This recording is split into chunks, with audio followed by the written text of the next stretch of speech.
பறவையை கண்டான் விமானம் படைத்தான் பாயும் மீன்களில் படகினை கண்டான். மனித குலத்தின் மகிழ்ச்சிக்கு பெரிதும் காரணமாக இருப்பது அன்பா அறிவா? அது அறிவா தான் இருக்கும் அப்படின்னு நினைக்கிறேன். இதுக்கு சில காரணங்கள் இருக்கு. முதல்ல நம்ம மனித குலத்தோடைய மகிழ்ச்சியை பத்தி பேசுறோம். தனி மனித மகிழ்ச்சி மட்டும் இல்லை, இதை கருத்துல வச்சுக்கோங்க. நம்ம காலையில கண் விழிச்சதுல இருந்து இரவு தூங்குற வரைக்கும் நம்ம சந்திக்கக்கூடிய அத்தனை விஷயங்களையும் மனிதனின் அறிவின் ஆற்றலுடைய வெளிப்பாடு இருக்கு. காலையில எழுந்திரிச்சதுல இருந்து பெண்மணிகளுக்கு தெரியும், நம்ம கிச்சன்ல போனோம்னா குக்கர்ல இருந்து ஃப்ரிட்ஜ்ல இருந்து வாஷிங் மிஷின்ல இருந்து எல்லாமே அறிவு கண்டுபிடிச்சது. கண்ணதாசனுடைய அழகான வரிகள் இருக்கு. பறவையை கண்டான் விமானம் படைத்தான் பாயும் மீன்களில் படகினை கண்டான் எதிரொலி கேட்டான் வானொலி படைத்தான். பறவையை பார்த்தான், விமானம் படைச்சான். நம்ம ஒரு நாட்டுல இருந்து இன்னொரு நாட்டுக்கு சில மணி நேரங்கள்ல போயிட முடியுது. மகிழ்ச்சி இல்லையா? மனித குலத்துக்கு இந்த கண்டுபிடிப்பினால, அறிவின் வெளிப்பாட்டால வந்த இந்த ஒரு கண்டுபிடிப்புல மகிழ்ச்சி தானே. வானொலி கேட்டான், எதிரொலி கேட்டான் வானொலி படைத்தான்னு சொல்லும் போது அந்த வானொலியின் நீட்சியாக நம்ம கையில எல்லாத்துலயும் இப்போ உலகமே வந்தாச்சு. கையடக்க தொலைபேசி. எங்கேயோ ஒரு உலகத்துல வேற ஒரு மூலையில இருக்கிற நமக்கு மனதுக்கு பிடிச்சவங்க கூட முகத்துக்கு முகம் பார்த்து பேச முடியுது. மகிழ்ச்சி இல்லையா? ஒவ்வொரு கண்டுபிடிப்புலையும் ஒரு மகிழ்ச்சி இருக்கு. இப்ப சிலர் சொல்லலாம், இவ்வளவு கண்டுபிடிப்புகள்லாம் வந்ததுனால தாங்க நிறைய தொல்லை வந்துருச்சு அப்படின்னு சொல்றீங்க. அதுக்கும் மனிதனின் அறிவே பதில் சொல்லும். என்னன்னு கேக்குறீங்களா? எது சரி எது தவறு என்று சொல்வது மனிதனின் அறிவு இல்லையா? எது சரியோ அதை, ஏதாவது ஒண்ணு தப்பாயிடுச்சுன்னா முதல் கேள்வி என்ன கேக்குறாங்க? அன்பு இருக்கான்னு கேட்க மாட்டாங்க, அறிவு இருக்கா அப்படின்னு கேட்பாங்க. அப்போ அறிவு இது சரி இது தவறு என்று எடுத்து நம்மளுக்கு காட்டுது. கண்டுபிடிப்புகளை எல்லாம் சரியான முறையில் நம்ம பயன்படுத்தினோமே ஆனால் அதிலே மகிழ்ச்சி தானே.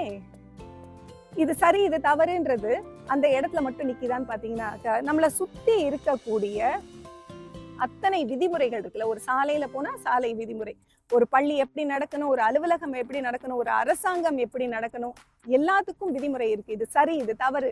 மனிதன் ஒரு சோசியல் பீயிங் அப்படின்னு நம்ம சொல்றோம்.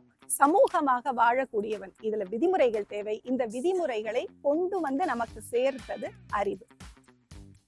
ஒரு மனிதனை ஒருத்தனை இந்த சமூகம் எப்போது அங்கீகரிக்கிறது? அங்கீகரிச்சா எல்லாருக்கும் மகிழ்ச்சி தானே. எந்த இடத்துல அங்கீகரிக்குது? ஒருத்தனுக்கு திருமணம் அப்படின்னு வரும்போதுதான். அது வரைக்கும் இன்னாருடைய மகன், இன்னாருடைய பேர், இன்னாருடைய மகள் அப்படின்னு தான் சொல்லுவாங்க. கல்யாணம்னு ஆகும்போதுதாங்க அவங்களுக்கு அங்கீகாரம் கிடைக்குது. இந்த கல்யாணத்துக்கு முதல்ல என்ன கேட்குறாங்க? என்ன படிப்பு, அடுத்தது எவ்வளவு சம்பளம், இது ரெண்டும் கேட்குறாங்களா? இந்த படிப்பும் சம்பளமும் எதனுடைய அளவுகோலாக இருக்கு? அறிவின் அளவுகோலா தான் இருக்கு. அந்த அறிவின் அளவுகோலை கொண்டுதான் அவங்களுக்கு அங்கீகாரமே கிடைக்குது. அதை கொண்டுதான் மகிழ்ச்சி இருக்குன்னு நம்ம சொல்றோம். படிப்பு 4 வருஷமோ 6 வருஷமோ 8 வருஷமோ தொடர்ந்து ஒரு நிலையா ஒரு படிப்பை படிக்கக்கூடிய அளவுக்கு அறிவாற்றல் இருக்கா? ஒரு வேலையை தக்க வைத்துக் கொண்டு தனக்கான சம்பாத்தியத்தை சேர்க்கக்கூடிய அளவுக்கு அறிவாற்றல் இருக்கா?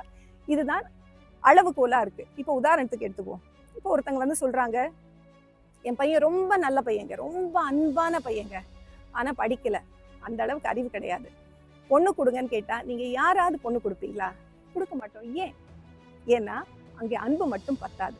வாழ்க்கை என்பதை நடத்துவதற்கு அன்பாகவும் நீங்க மகிழ்ச்சியாகவும் நடத்துவதற்கு அங்கே அறிவு தேவைப்படுகிறது. அதற்கான அளவுகோலாக படிப்பு, சம்பளம் இதெல்லாம் இருக்கு.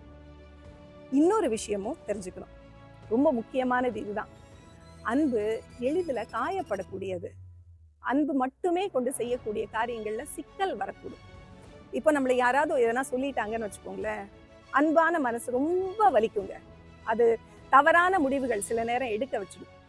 ஆனா அங்கேயே அறிவு கொண்டு யோசிச்சா இந்த அவங்க சைட்ல இருந்து என்னவா இருந்திருக்கும்? ஒருவேளை அவங்க இப்படி நினைச்சிருப்பாங்களோ, சரி ஏதோ ஒரு நேரம் அவங்க அப்படி சொல்லிட்டாங்க, நம்ம வேலையை பார்த்துட்டு போவோம். அறிவு கொண்டு யோசிச்சா அங்க மனதை சமாதானப்படுத்தி கொள்ள முடியும்.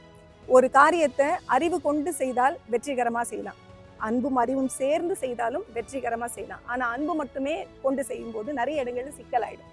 ஒரு உதாரணம் சொல்றேன். ஒரு குழந்தை பள்ளியில ஏதோ ஒரு தவறு செஞ்சிருச்சு, இன்னொரு குழந்தைய அடிச்சிருச்சுன்னு வச்சுப்போம். அம்மாவை கூப்பிடுறாங்க. அன்பு மட்டுமே நிறைந்த அம்மா வந்தாங்கன்னா என்ன சொல்லுவாங்க?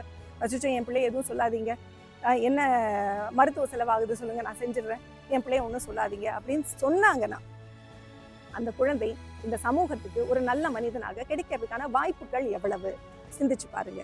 ஆனா அதே அம்மா தன் அன்பை கூட அறிவு கொண்டு செலுத்தினா அப்படின்னா என்ன ஆகும்? கண்ணா நீ செஞ்சது தப்பு, இப்படி செய்யக்கூடாது, மன்னிப்பு கேட்டுக்க, இன்னொரு முறை இதை செய்யாத, நீ வாழ்க்கையில முன்னுக்கு வரணும்னா தவறுகள் செய்யாதேன்னு தன்னுடைய அன்பை கூட அறிவுபூர்வமாக செலுத்தும் அம்மா தான் ஒரு நல்ல குழந்தையை இந்த சமூகத்துக்கு கொண்டு வந்து சேர்க்க முடியும். இதற்கான உதாரணம் நம்ம பார்க்கலாம். ஒரு குழந்தை இருந்தது, அது நான் வந்து குதிரை ஓட்டி ஆகணும் அப்படின்னு சொல்லிச்சு. எல்லாரும் சிரிச்சாங்க. ஆனா அவங்க அம்மா என்ன சொன்னாங்கன்னா, நீ வந்து குதிரை ஓட்டி ஆகணுமா, கண்டிப்பா ஆகு, ஆனா எதர் போல குதிரை ஓட்டி ஆகணும் தெரியுமா? மகாபாரதத்துல அர்ஜுனனுக்கு தேரை ஓட்டினானே அந்த கண்ணபிரான் போல நீ ஆகணும் அப்படின்னு சொன்னாங்க. நமக்கெல்லாம் விவேகானந்தர் கிடைத்தார். அப்போ ஒரு விவேகானந்தரை கொடுத்ததும் ஒரு அம்மாவின் அன்பை செலுத்தும் முறை அறிவாற்றலோட இருந்ததுனாலதான். நம்மளுடைய கண்டுபிடிப்புகள் எல்லாம் நம்மளுக்கு மகிழ்ச்சியை கொண்டு வந்து கொடுக்குது. நம்மளோட விதிமுறைகள் நம்மளுடைய வாழ்க்கையை எளிமையாக்கி அதுல இருந்தும் மகிழ்ச்சியை கொடுக்குது. ஒரு அங்கீகாரம் வேண்டும் அப்படின்னாலும் அறிவுதான் அதுக்கு அளவுகோலாக இருக்கு. அன்பை கூட அறிவு மூலமாக செலுத்தும் போதுதான் அதுவும் சரியாக போய் சேர்கிறது. அதனால அறிவுதான் நம்ம மனித குலத்துக்கு பெரிதும் மகிழ்ச்சியை கொண்டு சேர்க்கிறது என்பது என்னுடைய நம்பிக்கை.